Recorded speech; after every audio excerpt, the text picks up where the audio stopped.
Hey guys, well, it's Kara from the Wildwood Homestead, and today we're going to talk about succession planting and how this applies to really small gardens, even on a patio or a porch or a balcony, and larger gardens. So, we're going to go through the different types of succession planting or different plants and how you can do it in a small space as well as a big space. Now, remember, a lot of the tips that I give and a lot of things I discuss in videos can be done on a very small homestead, what we would call a modern homestead. So, this is just a backyard or even your porch. So, if you've been following me for a while, you know that up here we have a fresh picked garden on our patio or our front porch. And a lot of the things that I do down in my big garden also apply up here. So these are things that anybody can do in any type of space. So what does succession even mean? Well, succession planting means that you are planting one crop kind of right after the other. So some definitions I looked up said that you plant one crop, you harvest it, and then you plant the same thing in its place in the same spot after it's harvested. But for most gardeners and most homesteaders, I think when we say succession planting, I think that's for like big ag. When you're talking about the homestead, we are talking about planting one crop, and then about 2 or 3 weeks later, we're planting the next crop, and we're not planting them in the same place. So the first example I'm going to show you is of our green beans, because I have 4 different successions up here on the porch alone. And what that means is I planted one section of the green beans, and then about 2 weeks later, I seeded the next session. Then 2 weeks after that, I seeded the third. 2 weeks after that, I seeded the fourth. Okay, and there may have been like a third week in between some of those. So what has happened is the first set of green beans that I planted, well, they're petering out now. So they're going where they're not producing as much. But the second set is producing a lot right now. And this third set is just getting started. And the fourth set hasn't even set flowers yet. So what happens is I have a long season of growth and gathering and harvesting. So here in Mississippi, I have a really long growing season. So I have the ability to start in the spring and end in the fall as long as I keep it going. Now, there's going to be exceptions to that. It's going to get too hot in July and August for some stuff, and I'm probably going to have to stop. But I can always plant another set later in the fall and see how long I can stretch that, because it's kind of iffy here. It doesn't really get that cold sometimes. Sometimes it doesn't even get cold till after Christmas. So I have a possibility of continuing that succession going with these green beans. Lots of rain the past 2 days. All the water containers are filled up to the top, our rainwater containers. So everything's kind of perked up a little bit, but things are also kind of pushed over and that good stuff. So I'm going to shoot it from the other side of this bed because I think it gives a better example of how they've fallen down. So this is the big, okay, 4x6 bed. And over here, right in here, it was the first planting of the green beans. Okay, so you can see they're older, they're falling over now. I have picked most of them, and they look like they're petering out. They have a few little ones that are coming back. And beans are one of those things that if you keep picking them, they keep producing. So I've been doing that, allowing them to get a little bit bigger so that I can have a good harvest. But they may have gotten to the point where they're not going to produce anymore. So I'm going to give them this week to see how they do before I end up cutting them out of this bed. And this plant over here in the very corner, you see there's some large beans on there. I'm doing that for seed. So that plant's being left alone. So that was the first planting. And then, so the second succession I planted here.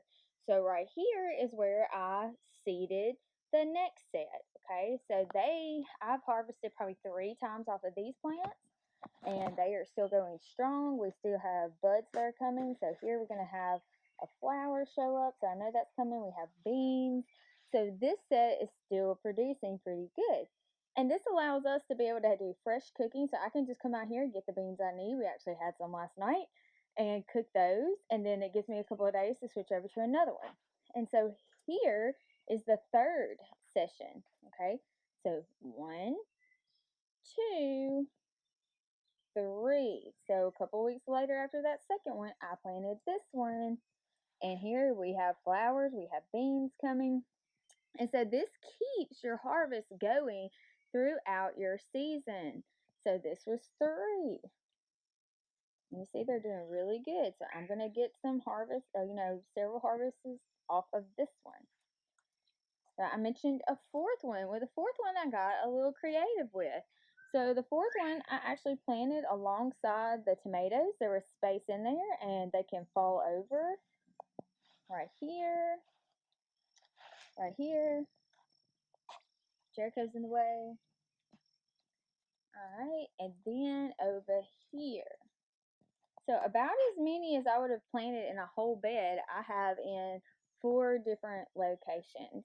And I'm utilizing my space. So that's another thing you want to make sure you're doing when you're gardening in a small space is that you are packing in as many plants as you can and you're using your space wisely. So you're growing vertically, you're growing up, and you're filling in your pots with more than one plant. Alright, so next I'm going to use the zucchini as an example and how we started in this bed. So it's alongside those beans. I always plant beans alongside my squash and my zucchini. It seems to work pretty good. And so we have the first set of zucchini here, and I have 1 or 2 showing up, but then they're probably going to be fading out. So then I planted a second set. So just across the way, so there's the other zucchini. Over here, I have the second set going. And so as you can see, I have some that were coming. Yeah, still there. Not sure about storms. Storms are kind of unpredictable and they can tear up your plants or they can, benefit your plants with all the rain. So I have one coming there and I don't see any other ones yet. Oh, I see some little tiny babies right there. So, and that's my second set. So you had first set, second set. All right. Another really easy crop to succession plant is lettuce. So lettuce, radishes, and carrots. Think salad. So anything you can throw in a salad is probably going to be good to succession plant. So you can start one bed of salad, then 2 weeks later start another bed of salad. Now you need to think about how much salad you're going to eat because salad grows really fast, and when it does start producing, you can actually get several harvests off of one bed of salad. So you can cut the tops, come back, let them grow back, come through, cut again, come through, cut again. So you have 2, possibly 3 cuttings from one bed. So you may want to wait 3-4 weeks before you plant the next bed. And salads can start in early spring along with your radishes, and your carrots, and they can go into the summer. And then here in Mississippi, it gets too hot, our lettuce starts bolting. But I am experimenting with a bed that is in complete shade. It's up here on the porch, and we're going to see if I can't grow salad through July. So stay tuned for that and see if it works. But those are really good crops for you to succession plant, okay? And so, especially the root crops like the radishes, you're going to want to get when they're ready, but the carrots, you can kind of wait and let them go a little longer, or, it depends on how sweet you want them or how big you want them. And those you can kind of determine on when you want to pick them. So that's a cool one. And carrots are also good intercropping plants, and that's a whole nother video. So hopefully I'll get that out to you next. So one plant that you can succession plant is tomatoes, but we're not talking about a very quick turnaround. So you're planting these tomatoes, but you need to sit back and expect it to take a while. And so bringing that up, that comes up with there are certain plants that are fast growing. So your lettuces and your radishes are fast growing.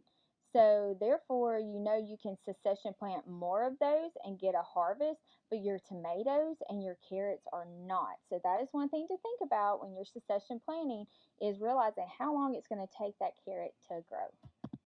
And succession planting also works in the large garden too. So we're going to go through how we did the same thing up on the porch down here, just slightly different.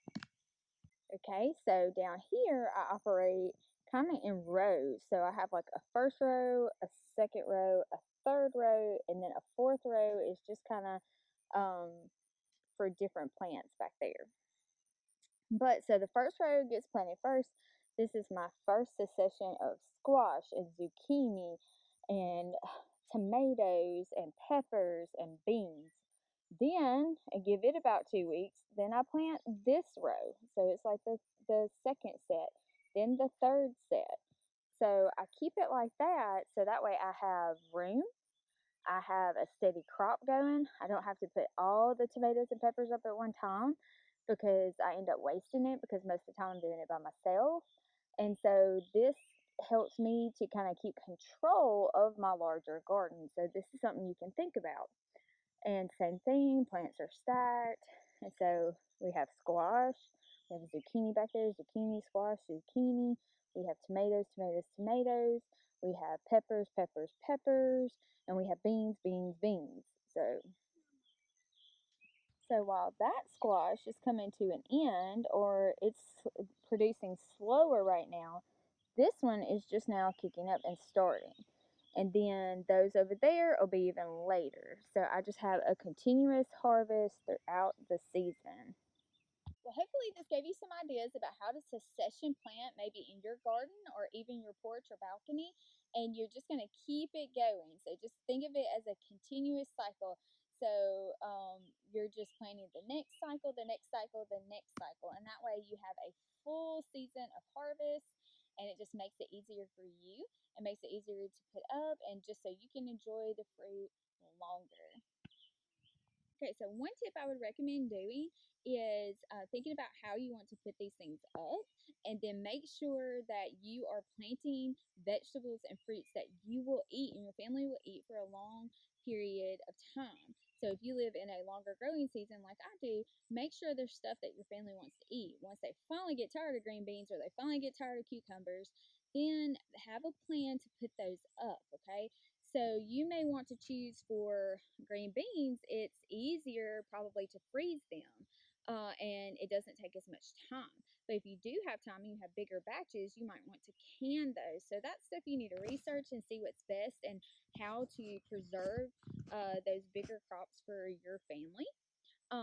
Also think about, you are planting stuff that you want to eat for a long period of time, right? So, if your family doesn't like green beans, you don't need to plant green beans just because they're easy, okay?